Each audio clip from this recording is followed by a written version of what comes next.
Uhlmann reporting for KD Chats, here with Michael Walters and Sherry Dayton of Dayton-Walters Casting. What inspired you to become casting directors?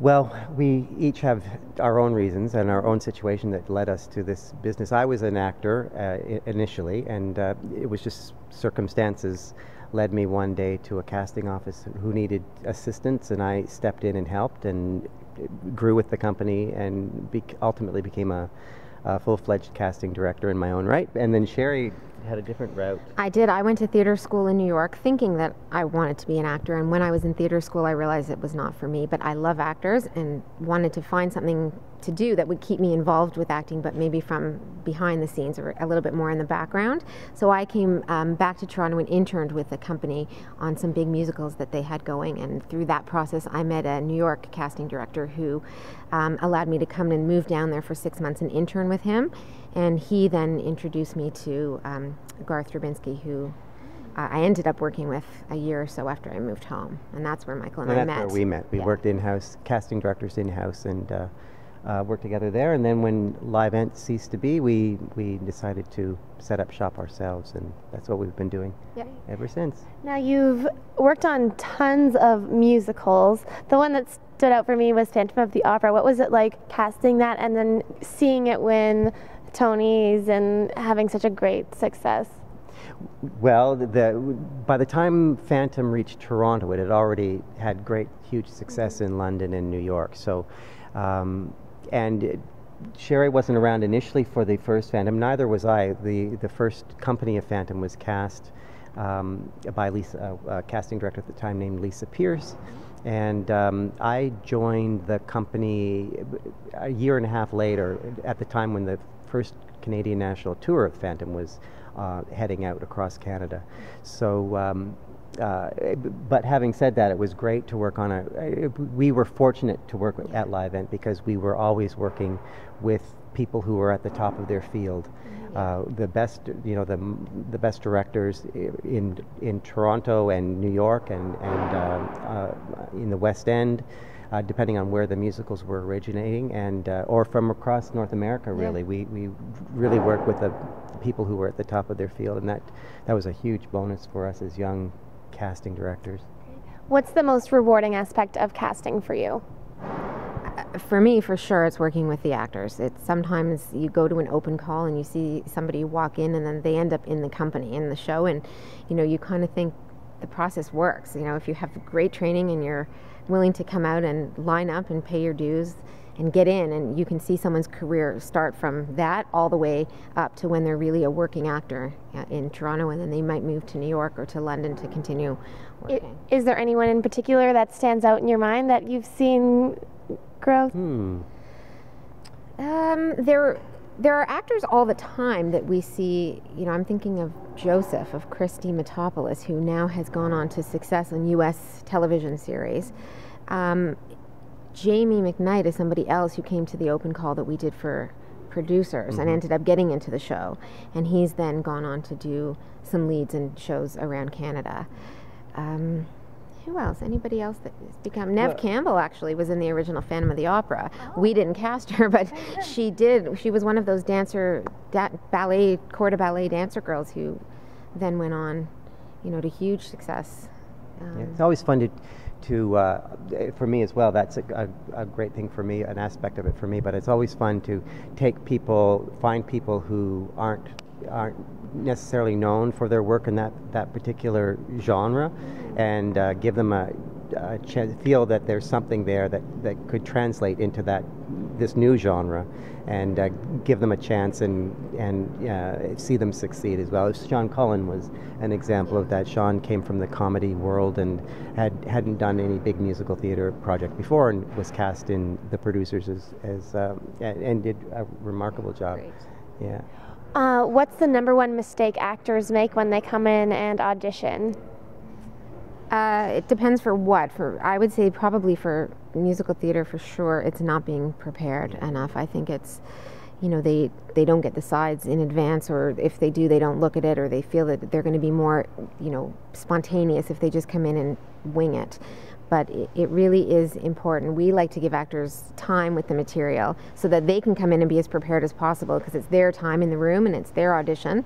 And whether they get cast in the show or not, they should still leave a really good impression of themselves as a professional working actor. Yeah, and preparation, I would absolutely agree. That's the biggest mistake, because it's so much a huge part of the process, of the casting process, is the actor's preparation time, and it goes beyond reading a side or learning a piece of music. It's doing all the thought process as if preparing as if they are going to an opening night, or looking at the audition as a performance piece in and of itself, rather than just a means to an end to a job.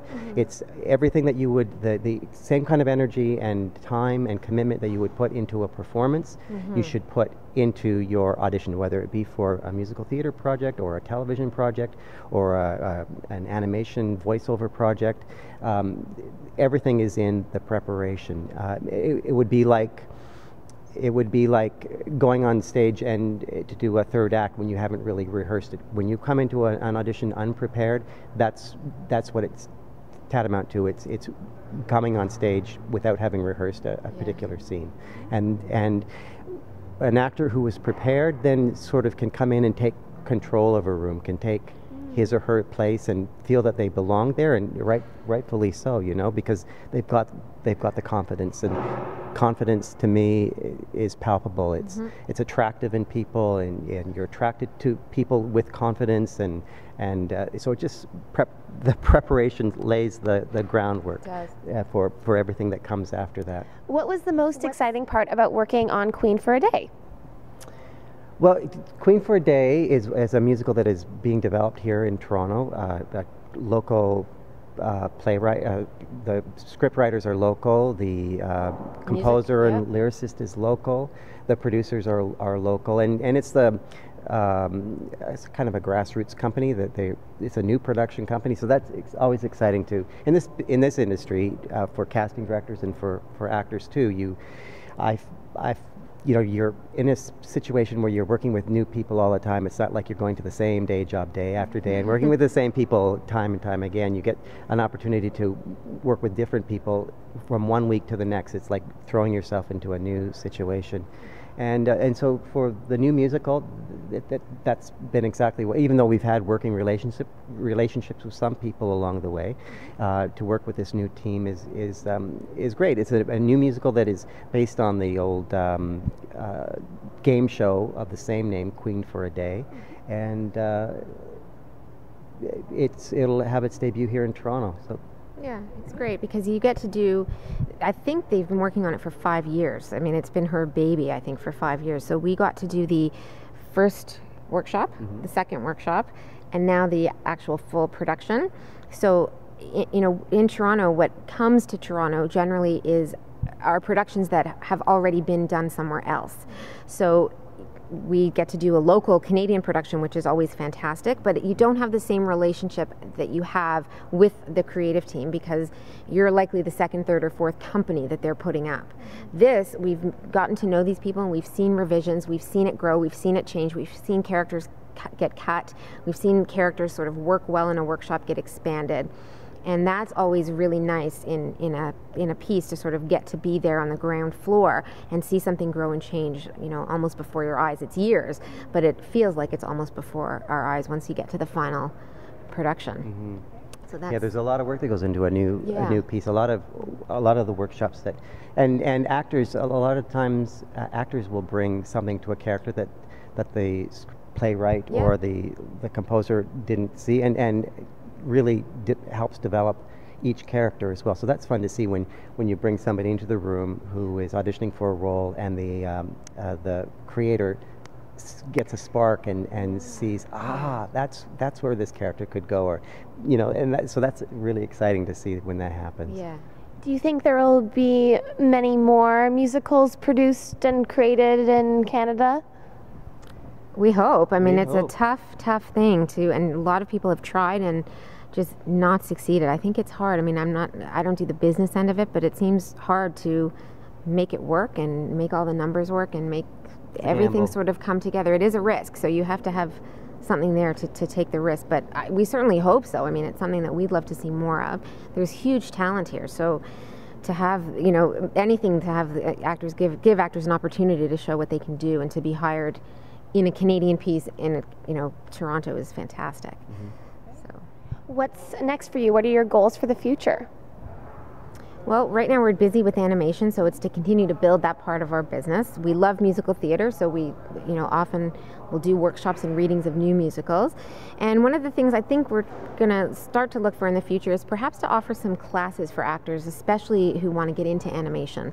One of the things that we like to do, as Michael said, is take an actor from a different genre and introduce them to a new medium, and that's true of animation. We've brought a lot of musical theater actors because they use their voice, they know how to use the instrument. It's just a little bit of a learning curve to get them to be, you know, in the world of animation. So I think something we'd like to do is teach. We're often asked to teach animation workshops, and we've done a few, but we haven't sort of gone that next step. So I think that's something we're going to look to do in the future.